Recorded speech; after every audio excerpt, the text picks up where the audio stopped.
Hello बच्चों, welcome to my channel वेदकुलम। और आज हम इलेक्ट्रिक चार्ज एंड फील्ड जो हमारा चैप्टर चल रहा था उसका वॉल्यूम 4 लेके आए हैं, और जिसमें हम लोग अब कूलम्स लॉ के कुछ एप्लीकेशंस को डिस्कस करेंगे। लेकिन उसको करने से पहले हम लोग क्या क्या इस यूनिट में पढ़ने वाले हैं एक बार उसको देख लेते हैं। सबसे पहले हम बात करेंगे प्रिंसिपल ऑफ सुपरपोजिशन की, और उसके बाद हम 3 तरह के चार्ज डिस्ट्रीब्यूशन पढ़ेंगे: linear charge distribution, surface charge distribution and volume charge distribution. और बहुत सारे न्यूमेरिकल हमारे पास इक्विलिब्रियम पे आते हैं, तो एक बार इक्विलिब्रियम क्या होता है किसी सिस्टम का उसको डिस्कस करेंगे। चलिए सबसे पहले स्टार्ट करते हैं principle of superposition with the help of a definition. तो प्रिंसिपल ऑफ सुपरपोजिशन आप लोग 11th क्लास में भी पढ़ के आए हैं, और ये क्या कहता है हमारे पास कि अगर किसी चार्ज पर बहुत सारी फोर्सेस एक्ट कर रही हैं, तो फॉर एग्जांपल यहाँ से हमारे पास फोर्स F1 है, F2 है, F3 है, F4 है, कई फोर्सेस काम कर रही हैं, तो किसी भी ऑब्जेक्ट पे जो टोटल फोर्स लगेगी that will remain unaffected by the force due to other charges. For example ये जो Q0 है, इस Q0 पर जो ये F2 लगा है, इस F2 की वैल्यू इस F3 की वजह से चेंज नहीं होगी। सिमिलरली F1 की वजह से F2 की वैल्यू पे चेंज नहीं होगी। हाउएवर किसी भी चार्ज पे जो टोटल फोर्स होगी वो इन सारी फोर्सेस का वेक्टर सम हो जाएगी। यही मैंने यहाँ पे इसको लिखा है, ठीक है। तो force on any charge due to number of other charges at rest is a vector sum of all the forces on that charge due to the other charges, ठीक है।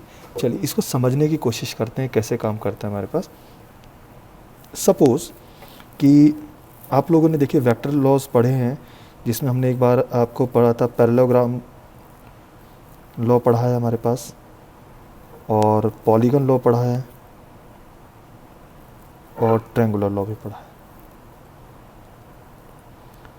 तो यहाँ पर हम लोग उन्हीं लॉज के हेल्प से फोर्सेस को सॉल्व करने वाले। सपोज ये आपको एक ट्रायंगल दिया है, और इस ट्रायंगल के तीनों कॉर्नर पे अलग अलग चार्जेस रखे हुए हैं।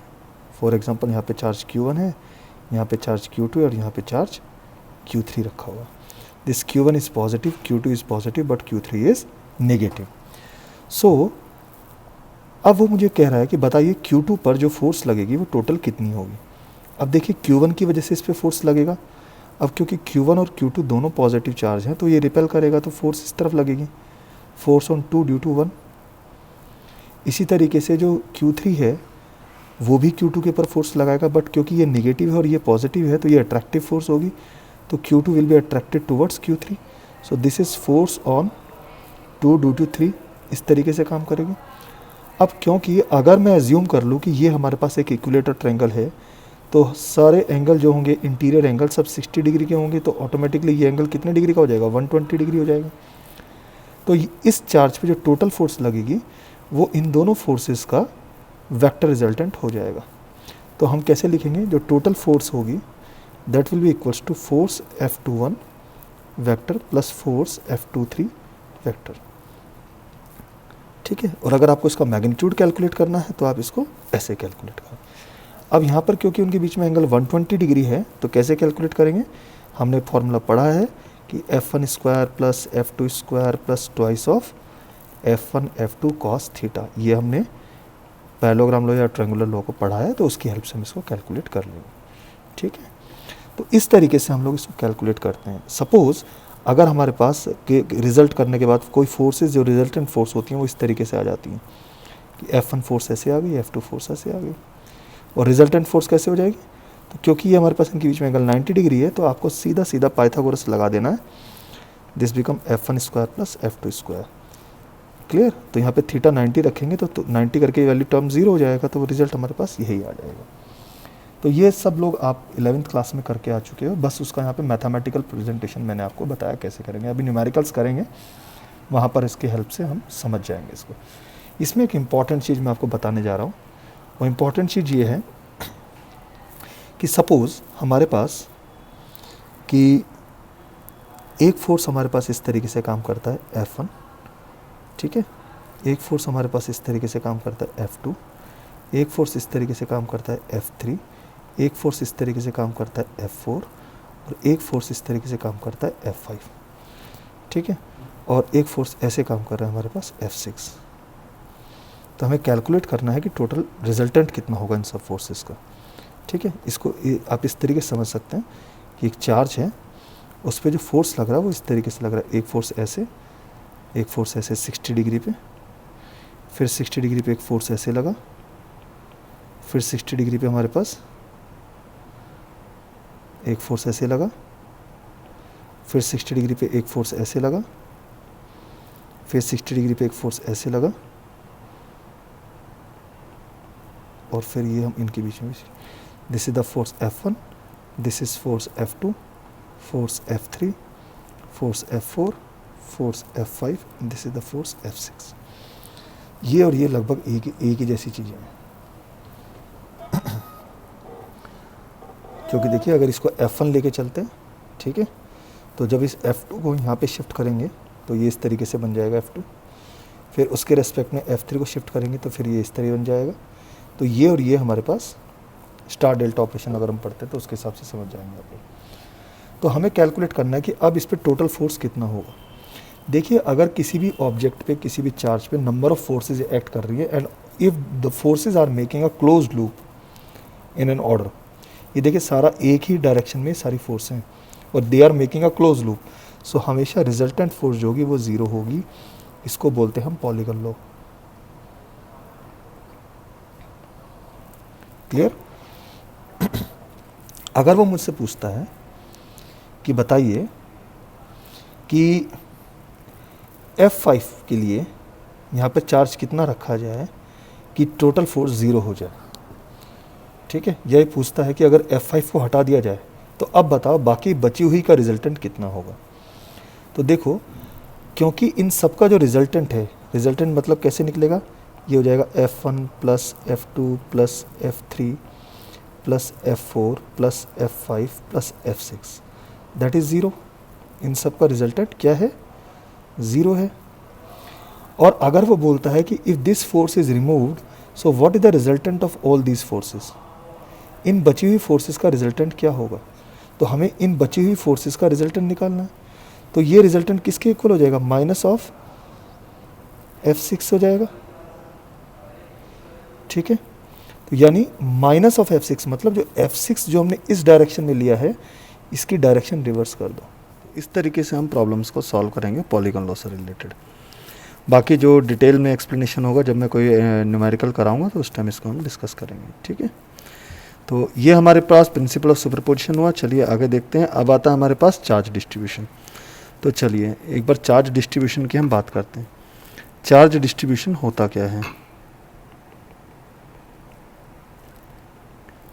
एक्चुअली में क्या होता है, जो हमने कूलम्स लॉ पढ़ा वो सीधा सीधा हमारे पास पॉइंट ऑब्जेक्ट के लिए वैलिड है। ये हमने पढ़ा था कि कूलम्स लॉ सिर्फ और सिर्फ पॉइंट ऑब्जेक्ट्स के लिए या पॉइंट चार्जेस के लिए एप्लीकेबल है। अगर वहाँ पर पॉइंट चार्ज नहीं है तो वहाँ पर आप कूलम्स लॉ को अप्लाई नहीं कर सकते। तो ऐसी सिचुएशन में क्या कर सकते हैं, जैसे अगर आपके पास कोई रॉड दी हुई है, उस रॉड के ऊपर अगर चार्ज दिया तो चार्ज पूरी लेंथ पे डिस्ट्रीब्यूट हो जाएगा। तो अब हम रॉड को as a point charge consider नहीं कर सकते हैं, ठीक है। इसी तरीके से अगर हमारे पास एक रिंग हो गया, रिंग को जो भी चार्ज दिया तो वो उसके अलॉन्ग द लेंथ डिस्ट्रीब्यूट हो जाएगा सरकमफेरेंस पे, तो इसको हम पॉइंट ऑब्जेक्ट ट्रीट नहीं कर सकते। इसी तरीके से अगर आपके पास एक डिस्क आ जाती है तो डिस्क के ऊपर नहीं आप कंसिडर कर सकते, तो डिस्क को कैसे एज्यूम करेंगे। इसके अलावा अगर आपके पास स्फीयर हो गया, स्फीयर पे क्या करेंगे, शेल हो गया हमारे पास, तो शेल के केस में आप किस तरीके से प्रॉब्लम को सॉल्व करेंगे। तो ये सब हमारे पास ऐसे ऑब्जेक्ट्स हैं जिन पे चार्ज जो होता है वो सरफेस पे, वॉल्यूम पे या लेंथ पे डिस्ट्रीब्यूट हो जाता है। तो चार्ज को तीन तरीके से डिस्ट्रीब्यूट किया जा सकता है। सबसे पहले है अलोंग द लेंथ, ठीक है। जब charge along the length distribute होता है तो उसको हम बोलते हैं लीनियर चार्ज डिस्ट्रीब्यूशन। सो वहाँ पर आता है हमारे पास लीनियर चार्ज डेंसिटी। अब linear charge density is denoted by lambda and this lambda is equals to charge per unit length. Clear? अगर हमारे पास चार्ज अलोंग सरफेस हो जाता है तो उसको बोलते हैं हम सरफेस चार्ज डेंसिटी, ठीक है। सरफेस चार्ज डेंसिटी को डिनोट करते हैं हम सिग्मा से and this is charge per unit surface area. और अगर अलोंग वॉल्यूम हो जाता है हमारे पास तो उसको बोलते हैं हम वॉल्यूम चार्ज डेंसिटी, ठीक है, और इसको डिनोट करते हैं रो से, rho is equal to charge per unit volume. तो अब क्या होता है कि जब हमारे पास इन तीनों का डिस्ट्रीब्यूशन हम लोगों को पता है, तो जैसे अगर हम बात करते हैं वायर, तो रॉड वगैरह पे अगर चार्ज दिया जाएगा तो वो अलॉन्ग द लेंथ हो जाता है। रिंग के ऊपर भी charge along the length he distribute होता है हमारे पास, ठीक है। डिस्क हो गया, डिस्क पे हमारे पास जो चार्ज है सरफेस के अकॉर्डिंग होता है। या शेल की अगर मैं बात करता हूँ, होलो स्फीयर की बात करता हूँ, या सॉलिड स्फीयर बट कंडक्टिंग अगर है तो उस पर सरफेस पे होता है। वॉल्यूम चार्ज डिस्ट्रीब्यूशन किस में होता है? सॉलिड स्फीयर में हो जाता है हमारे पास वॉल्यूम के along.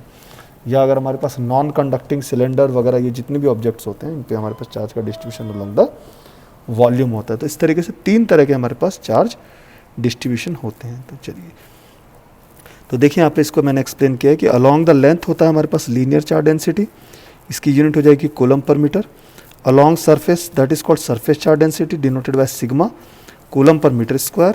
Along volume volume charge density rho that is coulomb per metre cube. तो lambda is equal to charge per unit length, जैसे वायर हो गया, रॉड हो गया, ठीक है। और इसके अलावा अगर आप रिंग को लेते हैं, रिंग का भी एक केस यही बन जाएगा। Surface charge density charge per unit surface area that is plate हो गया, डिस्क हो गया, होलो स्फीयर हो गया, आपके पास कंडक्टिंग सॉलिड ऑब्जेक्ट हो गए कोई भी हमारे पास। और अगर वॉल्यूम चार्ज डेंसिटी लेते हैं तो सॉलिड स्फीयर एटसेट्रा इनकी हम बात कर सकते हैं, ये वॉल्यूम चार्ज डेंसिटी हो गया। और ये सब क्या होना चाहिए? नॉन कंडक्टिंग होनी चाहिए। कंडक्टिंग नॉन कंडक्टिंग को इसलिए ऐसे बोला है क्योंकि जो कंडक्टिंग बॉडीज़ होती हैं उसमें जो चार्ज होता है वो इनसाइड स्टे नहीं करता, वो सरफेस पे डिस्ट्रीब्यूट होता है।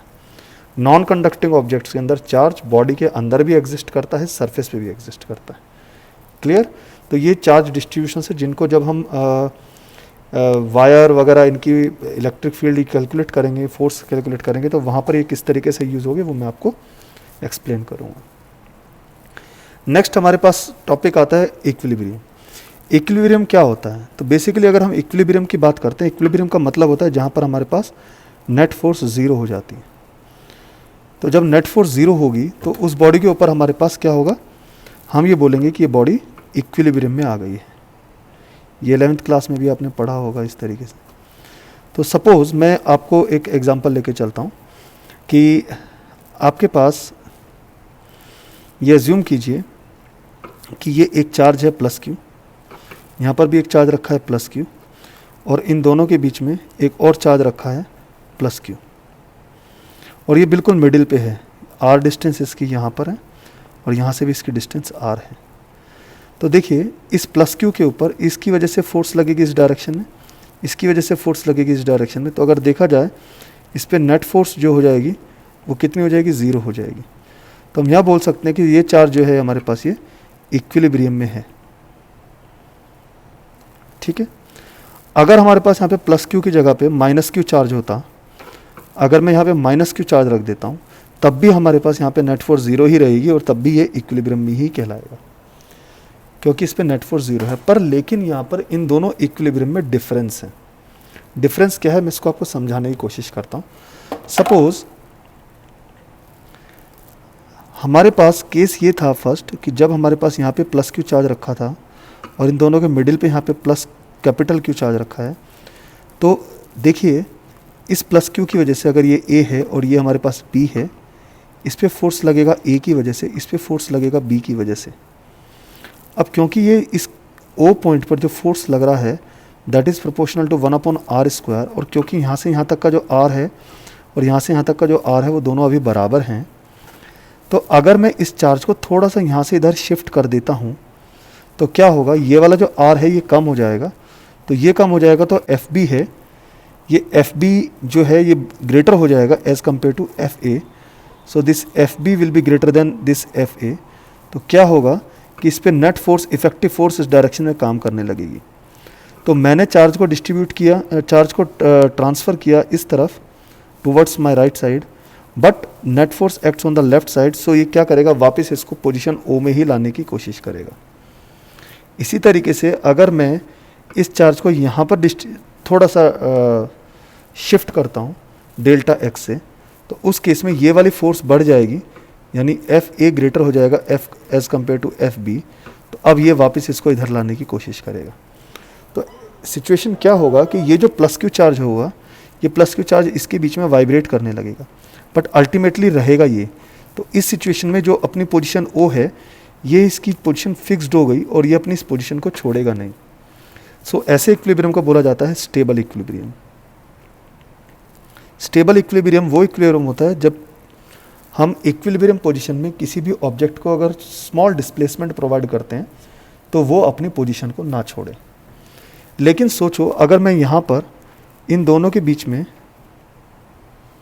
यहाँ पर माइनस क्यू चार्ज रख देता तो क्या होता, अगर मैं इसको थोड़ा सा इधर शिफ्ट करता तो ये चार्ज जो है ये इधर ही चला जाता, और अगर इधर शिफ्ट करता तो ये चार्ज इधर ही चला जाता। तो जैसे ही हमने इस सिचुएशन में, क्योंकि अभी भी इक्विलिब्रियम है, लेकिन यहाँ पर अगर स्लाइट डिस्प्लेसमेंट प्रोड्यूस किया तो इसने अपनी इक्विलिब्रियम पोजीशन को ड्रॉप कर दिया, तो such equilibrium is called unstable equilibrium. अब इन इक्विलिब्रियम को थोड़ा समझने के लिए मैं एक बहुत ही सिंपल सा एग्जांपल आपको दे देता हूँ कि देखिए यहाँ पर कि इक्विलिब्रियम क्या होता है कि when all the forces acting on a body are balanced then it is called the equilibrium state. Body will be either at rest or moving with constant velocity. अब ये क्यों ऐसा होता है, इसको मैं यहाँ पे आपको एग्जांपल में समझाता हूँ। देखिए आपने एक बाउल ले लिया, इस बाउल में आपके पास एक सर्कुलर बॉल है, ठीक है। अगर आप इसको थोड़ा सा डिस्प्लेस करते हैं तो क्या होता है, ये इधर जाएगा, फिर इधर आएगा, फिर इधर आएगा और छोड़ देते हैं, तो अल्टीमेटली कुछ टाइम बाद वापस आके यहीं रुकेगा। अगर मैं इस बॉल को इधर डिस्प्लेस करता हूँ, ये तब भी रुकेगा इधर ही जाके, तो means this is the equilibrium position जिसको ये नहीं छोड़ रहा है, तो this is called the stable equilibrium. Equilibrium यहाँ पर भी है, यहाँ भी स्टेबल है, लेकिन प्रॉब्लम क्या है कि अगर मैंने इसको इधर डिस्प्लेस किया तो ये इधर आ जाएगा, और अगर इधर डिस्प्लेस किया तो ये इधर आ जाएगा, तो अपनी इक्विलिब्रियम पोजीशन को ड्रॉप कर दिया उसने। So this equilibrium is called unstable equilibrium. अब आप देखिए, अगर ग्राउंड लेवल से बात करता हूँ तो स्टेबल इक्विलिब्रियम में चार्ज की पोटेंशियल एनर्जी जो है वो मिनिमम है, और यहाँ पर हमारे पास इसकी पोटेंशियल एनर्जी मैक्सिमम है। तो जब हमारे पास पोटेंशियल एनर्जी मैक्सिमम होगी then it is called unstable equilibrium, और जब पोटेंशियल एनर्जी मिनिमम होती है then it is called stable equilibrium. Clear. Neutral equilibrium क्या होता है कि अगर कोई बॉडी कांस्टेंट स्पीड से चल रही है और इस तरीके से चल रही है कि उसकी सेंटर ऑफ ग्रेविटी अपनी पोजीशन चेंज ही नहीं कर रही है, then such kind of equilibrium is called neutral equilibrium, क्योंकि अभी भी इसके ऊपर जो नेट फोर्सेज है वो बैलेंस्ड ही है। बात समझ में आया। तो ये तीन तरह के हमारे पास इक्विलिब्रियम है जिनके ऊपर हम बहुत सारे न्यूमेरिकल्स आगे करने वाले हैं, ठीक है। तो ये हमारे पास इस वॉल्यूम 4 में हमने जो बेसिक चीज़ें वो कंप्लीट कर ली हैं। अब हम इसके बाद न्यूमेरिकल स्टार्ट करेंगे और एनसीईआरटी के न्यूमेरिकल्स एक तरफ से करना शुरू करेंगे और देखेंगे कि किस किस तरीके से हम जो भी कंसेप्ट पढ़े हैं इनको हम कैसे अप्लाई करते हैं, ठीक है। Thanks for watching guys.